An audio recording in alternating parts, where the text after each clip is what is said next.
glad to be here to talk to you about some of the biggest, most turbulent issues that we are facing in Washington, D.C.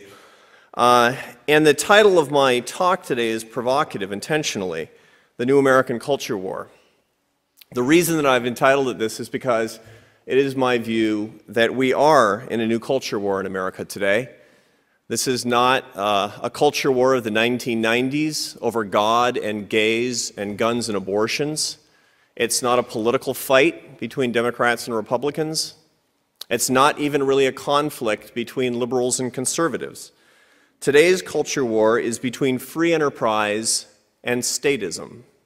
It's between the ideology that the entrepreneurial system is at the center of American culture versus the view that the government is the most important institution in our economy. And we don't know the answer to who's going to win this conflict. This is up in the air. This is an important question that we as citizens are charged to answer. Will we continue to be a country that focuses on free enterprise, or will we become a social democracy like our European friends? We don't know the answer, but the answer lies in our hands. Now I'm going to tell you what I'm going to argue. I'm going to argue today that we need to choose free enterprise over statism. I'm going to argue that it's central to our culture in the United States, that it's not just an economic alternative, it is a moral imperative. And I'm going to tell you that it's central to our continuing to be a happy country and not just a rich country. And I'm going to tell you why I think those things. Now, right from the very outset, I'm going to say that I don't pretend that all of you are going to agree with my comments. On the contrary, some of you won't agree with my comments, and I thank you very much in advance for the fact that you so generously have come to hear me, despite the fact that I may irritate you.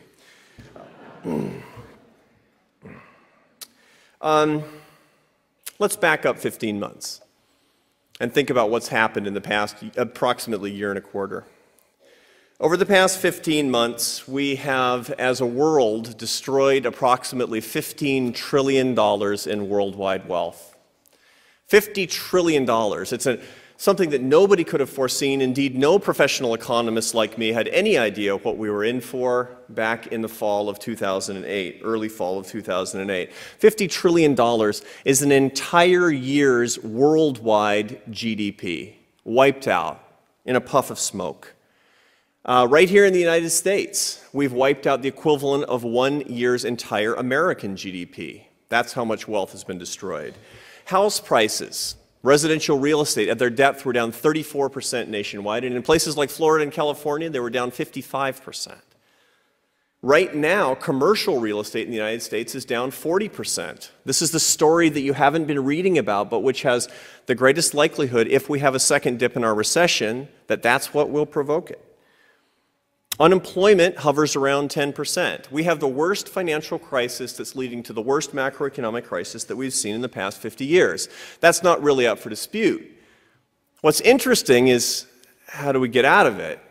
Well, it appears things are getting better, but the question has been all along, what's the best way when you see something that appeared at least to be almost as severe as the Great Depression? How do you get out? Now, I'm the president of the American Enterprise Institute, which is a public policy think tank in Washington, D.C. I have 60 full-time scholars, of which 20 are economists, who are working full-time to come up with policy solutions to exactly this type of question. What can we do when we're in the midst of destroying $50 trillion in value? Well, there are, of course, policy gimmicks and accounting tricks, and even in last resort, we could talk about good policy, but we haven't really tried that yet as a country, but good policy is theoretically possible. But there's one thing that's worth keeping in mind, which is this. How do you get out of the current recession? The answer is simple, the same way we've got out of every recession in our history. And your grandfather knew it, and if we do our job, our grandkids are going to know it. And that's hard work and entrepreneurship. Working hard and sacrificing and enterprising are the only way we've gotten out of crises in the past, and they're the only way we're going to get out of this crisis right now. Now, the sad truth for somebody like me is you don't need a PhD in economics to know that. That's common sense. All of you knew that. But the question then becomes, is that the advice that we're getting from our leaders today? Is hard work and entrepreneurship what we're being advised to do? Well, let's turn to our leaders and hear what they're telling us. Let's hear what they're advising us right now. On May 13, 2009, President Obama gave his first commencement address to students at Arizona State University. Now, it's a rite of passage for a new president of the United States to give a commencement address shortly after inauguration, or as soon as possible after inauguration. He gave his at Arizona State. And speaking to the graduates, he gave them this advice, and I quote, "You're taught to chase after the usual brass rings, being on the who's who list or that top 100 list, how much money you make or how big your corner office is, whether you have a fancy enough title or a nice enough car. But let me suggest that such an approach won't get you where you want to go. It displays a poverty of ambition." Think about that for a minute. What he's suggesting is to avoid trying to get rich and famous. That's what President Obama is suggesting to the graduates of Arizona State University. In the midst of the worst recession in 50 years, the advice is try to avoid the traditional brass rings of success, because that displays a poverty of ambition. Now, I understand the sentiment. I, like most of you, am a Christian. And I believe that material things can be and frequently are a true tyranny to people, that materialism is something that we deeply need to avoid. But that said, I'm extremely uncomfortable with a philosophy that right now does not encourage young people, who are the only part of our population that going forward will deliver us from this recession and future recessions, to avoid earning and working a lot, who talk about public service not in terms of entrepreneurship, not in terms of productive work, not in terms of earning and achieving and showing real ambition, but in terms of public service that does not do those things. I'm uncomfortable with that because I believe that it betrays a philosophy that is cold to entrepreneurship and that is warm to statism.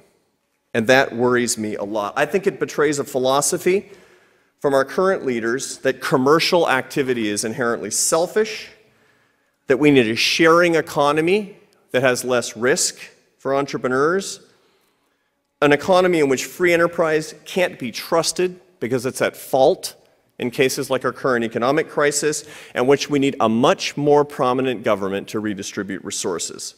That, I believe, is a philosophy characteristic of leaders in America today.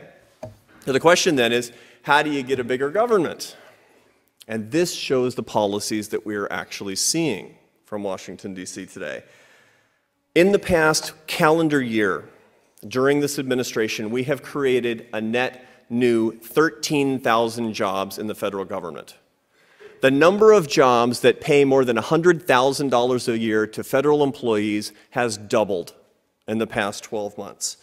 Today, the average federal worker makes $71,000 in America today. The average private sector worker makes $41,000. In other words, it takes approximately 2 private sector workers to pay for every bureaucrat in America today, and that number is going up. There are only 2 sectors in America today, according to the Bureau of Labor Statistics, that have unemployment rates below 6%. One is the government, and the other is unpaid labor. Now, think about how ironic this is. It's a terrible recession.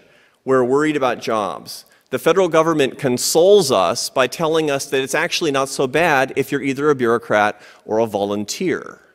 This is hardly scant comfort for people who are in Grand Rapids, Michigan, people who are in Des Moines, Iowa, people who are in Seattle, Washington, who don't happen to live where I do, Washington, D.C. It's a tough time, and this is not comforting. But that, of course, is the idea, is to grow the state, because that has to be the center of the economy that we can trust, according to our leaders. Now, here's the government's philosophy in a nutshell. It's encapsulated in the Public Service Loan Forgiveness Program, which was unveiled by President Obama in July of 2009. Under this program, employees of federal, state, or local government will have their student loans forgiven after 10 years of service. That's the program. So, graduates of Calvin College, they go out and they work for 10 years as entrepreneurs. They start their own business, or they go work for Amway. Is their student loan forgiven? Of course not. But if they go to work for the Internal Revenue Service, their loan goes away. That is an encapsulation. That's all you need to know about this administration's priorities for how our economy is supposed to work. Perhaps you join me in regretting that, perhaps not, but it does betray an awful lot about the vision of the country that we want today. Now, here's a different kind of question. Is that the kind of country that most Americans want? And that's an empirical question. That's a question that we can investigate using statistics. What kind of country do most Americans want? Do most Americans want more government, or do most Americans want a system that focuses on free enterprise? Well, in March of 2009, the Pew Research Center, which is a totally nonpartisan group in Washington, D.C., asked a large sample of American adults the following question. Do you agree that the American economy is best centered on the free market system despite severe ups and downs, with that caveat?